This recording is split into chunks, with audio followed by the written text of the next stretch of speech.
یکم محرم الحرام، مراد رسول، شوکت اسلام، جرت اسلام، غیرت اسلام، احیاء اسلام اور بقائے اسلام، امیر المومنین خلیفہ دوم حضرت سیدنا عمر فاروق رضی اللہ تعالیٰ عنہ کا یوم شہادت ہے۔ اللہ کے نبی نے جب اعلان نبوت فرما دیا نا، حضرت کی کتابیں اٹھا کر دیکھیں، تاریخ اسلام پڑھ کر دیکھیں، 39 لوگ مسلمان ہو گئے تھے، 40 کا جو عدد ہے عدد تمام وہ بھی پورا نہیں ہوا تھا۔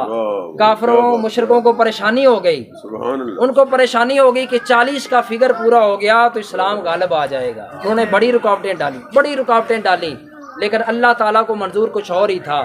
اللہ نے 39 لوگ جو مسلمان کیے، اس میں کوئی غریب ہے، کوئی غلام ہے، کوئی مزدور ہے، کوئی جیسا ہے، کوئی کیسا ہے۔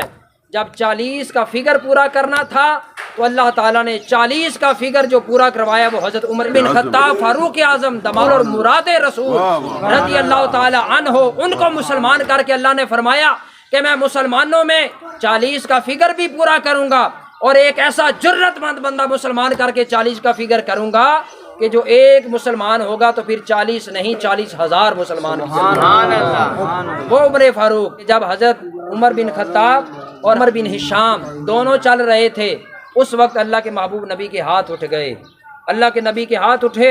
اللہ کے محبوب نبی نے عمر بن ہشام اور عمر بن خطاب کو جاتے ہوئے دیکھا، میرے محبوب نبی نے ہاتھ اٹھا کر کہا کہ باری تعالیٰ ان دونوں میں سے جو تجھے پسند ہے وہ مجھے دے دے، جو تجھے پسند ہے وہ مجھے دے دے۔ مطلب وہ دونوں کافر تھے، فرمایا کہ جو تجھے پسند ہے اس کو میری غلامی میں ڈال دے، میرا غلام بنا کر مسلمان کر دے۔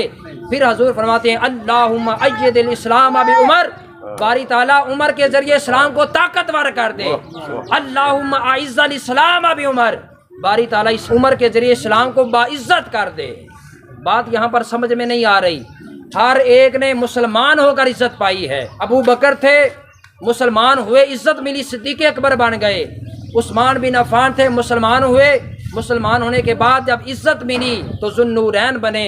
علی بن ابی طالب تھے، مسلمان ہوئے، اسلام میں آ کر عزت ملی تو تب حیدر کرار مولا کائنات بنے۔ یہ واحد شخصیت ہے حضرت عمر کی، جن کے بارے میں اللہ کے نبی فرماتے ہیں کہ باری تعالیٰ عمر کے ذریعے اسلام کو عزت عطا سبحان اللہ، عمر کے ذریعے اسلام کو عزت عطا کر دے۔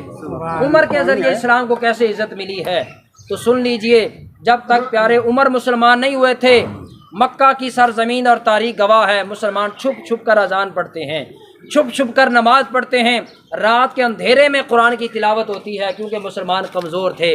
جب جرت اسلام، شجاعت اسلام اور غیرت اسلام اور بقائے اسلام اور مراد رسول حضرت عمر بن خطاب جب مسلمان ہو گئے تو حضرت عمر بن خطاب نے ہاتھ میں تلوار لی، گھوڑے پر سوار ہوتے ہیں، مکہ کی گلی میں نکلتے ہیں اور آوازیں لگاتے ہیں کہ کسی نے اگر اپنی بیوی کو بیوہ کرنا ہے تو میرے سامنے آئے، کسی نے بچوں کو یتیم کرنا ہے تو میرے سامنے آ جائے۔ مطلب یہ ہوا کہ آپ جب مسلمان ہوتے ہیں تو حضرت بلال کو حکم ہوتا ہے کہ کعبے کی چھت پر چڑھ کر اب اذان پڑھ، اب عمر مسلمان ہو گیا ہے۔ یہی اس کا مطلب تھا اللہم اعز الاسلام بعمر، باری تعالیٰ عمر کے ذریعے اسلام کو عزت عطا فرما اور عمر کے ذریعے اسلام کو قوت عطا فرما۔ تو یہ 40 کا جو عدد ہے وہ حضرت عمر بن خطاب کے مسلمان ہونے سے پورا ہوتا ہے۔